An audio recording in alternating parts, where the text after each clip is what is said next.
So, as an example, I remember much time ago, I had the intention to save and earn money without any purpose to dedicate that money to.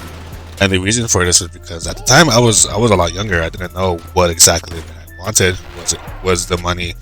Was the purpose of this money of earning and saving this amount of money? Was it for a car? Was it for a house? Was it for something that I didn't need but wanted?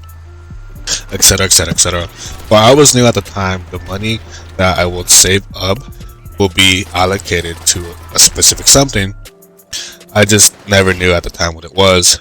So that's the example of intentionality, right? Having the intention to work, having the intention to earn, save, study, and complete whatever task that you had set your mind to. That's essentially the basis of intentionality. But it takes a while to transition from having the intention to do something, to complete something, to start something, to take things from point A to point B.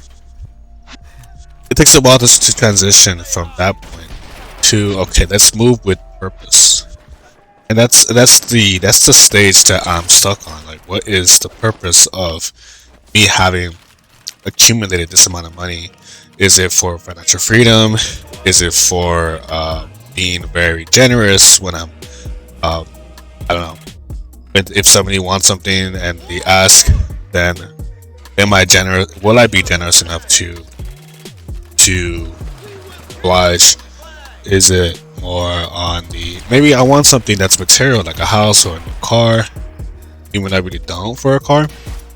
You know, it's hard to understand what purpose do you want to follow, to have, in order to really complete this maturity cycle of being inspired to intend to save, to, okay, I have a purpose for this amount of money or for this amount of skill, and place that level of dedication into something else. And that's the harder part, and that's kind of the topic I want to talk about in this video. Purpose is easy. Hard thing about purpose is understand. Intention is easy. Having intention is the harder part, because you can have the intention of doing completely nothing and then nothing happens because there is no intention behind what you're doing.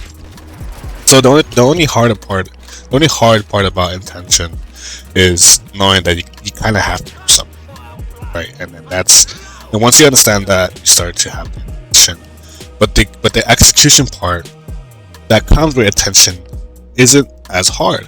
You know, with time you get used to the discipline, you get used to the effort that you have to put into certain things, whether it be creating YouTube videos, whether it be studying, whether it be working, whether it be building a relationship with a certain person, people. The intention of doing something is harder when you start, but it starts to get easier as you get accustomed, as you start to understand how to navigate and how to apply the effort in a very efficient way. So that's intention. Purpose is what I'm still struggling with. Purpose is the direction of placing your intentions into a very specific niche, right? Is your purpose of earning or building a skill? Is the purpose of it to eventually build your own business? Is the purpose of earning a skill to climb up the corporate ladder? Is the purpose of earning a skill to be well liked or respected with someone comrades? It's a harder topic to nail down, and to have it more tangible to everybody here. Like, the purpose of having a lot of money is for what, right? And to name a few right off the bat, the most simplest and easiest way to allocate a lower level purpose is just survival. You have monthly bills, you have other things to keep track of, like personal responsibilities. People may depend on you. So the purpose of earning a lot of money is to basically survive. If you are the man of the house, the breadwinner, person that people rely on, then purpose is simple. But it's not really the purpose that is more personalized, or is it more for one person? because the purpose I just mentioned is kind of forced on you, and it's very easy and very respectable. Because if your purpose is to provide for your family, then that's easily acceptable, it's easily respected, and people will pretty much say that, hey, like, for your family, you are the hero. That's perfect. But let's dig a bit deeper. Once you have a sufficient money to make sure that your family, or even yourself, if you don't have any responsibilities, you're earning enough money for yourself, then you reach a certain point where you're not working for survivability, you're working for something else. And what is that something else? Is it financial freedom? Or you're looking for that FU money? Or is it that you're just still accumulating to the point where it's just something that you're so used to, you're striving for a larger amount of money without knowing the purpose for that money. And that's perfectly fine if you are aware that you don't have purpose, but it will become detrimental and eventually hit the law of diminishing returns. Once you understand that, hey, like, having an extra grand or two will change my life. Even the vice versa is true. If I have less of a grand or two right now, it wouldn't change my life. And that's just facts. It's applied to pretty much anything that you want to talk about. Like your first meal after a very laborious, sweaty, hard day, it's always going to be the best. The first bite that you have is always going to be the best bite you will ever have such a day. The second and third bite wouldn't be as tasty, but still taste full, just not as good as the first. And then you start to follow the diminishing returns until you are just disgusted with the same flavoring that you've been experiencing back to back within that same meal. So, same thing is applied to pursuit of having enough financial resources to do, I guess, whatever you want, or not. The idea of having money is to have yourself a safety net for whenever things go south, whether it be you are let go from the job, whether it be somebody else that needs to depend on you, or there's an emergency that a family member will have that has placed a certain emotional burden on yourself.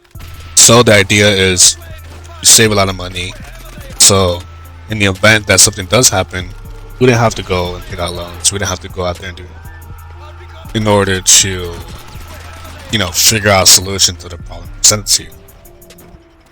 And that's facts. So, unfortunately, as of right now, I don't have much of a purpose that I can share with you guys, other than the ones I just mentioned, which is the first one, survivability, like get out of debt, like bills, like providing for your family. That's survivability. That's perfectly fine and respected. The second level is, one could say, financial freedom, having enough financial literacy and competence to not depend solely on a single income, on a single job they don't like, have the ability to enjoy your life, because that's kind of what money should be used for too. Money is used as a tool to provide a certain level of utility for the person that owns that kind of money, whether it be providing for family, that will give you a certain level of satisfaction, whether it be providing money for yourself to enjoy a certain level of financial freedom. It's definitely a higher level of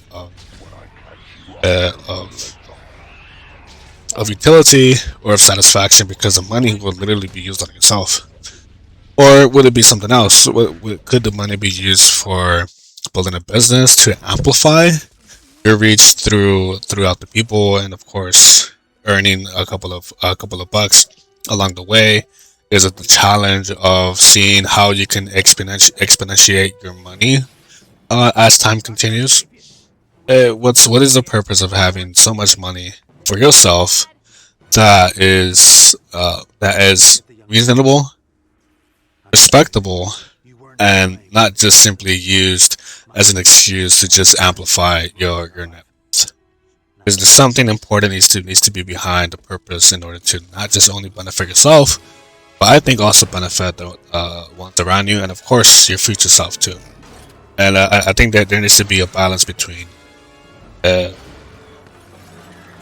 like building something for yourself and just for yourself, as opposed to building something that many people can benefit from. And I think it all depends on the individual's characteristics. If the person is very greedy, very aggressive, and of course the money will only amplify those characteristics. And so the person will use that money to pursue personal gains.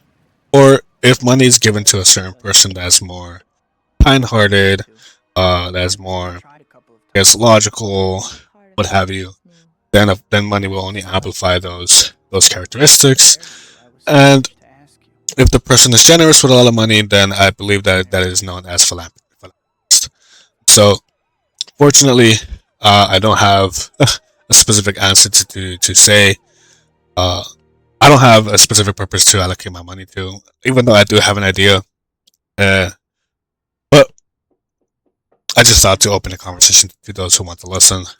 What is the purpose of the money that you have right now? To what area you want to allocate those financial resources to? And how do you plan to not only benefit from that investment, from that time commitment, but who else can benefit from it too? Is it just you and your family, or would you be providing service to those who don't know, which are clients, right? So, Penny, for your thoughts. Interesting discussion to have. I just wish that I'd have people to have this certain conversation with. Alright then, fellas. Later. At the end of the day, fate handed me amazing powers, and with those powers came a burden of responsibility. Somehow, though, having her with me makes that burden lighter. Still, in the end, it's mine to bear. After all, there's still only one Spider-Man.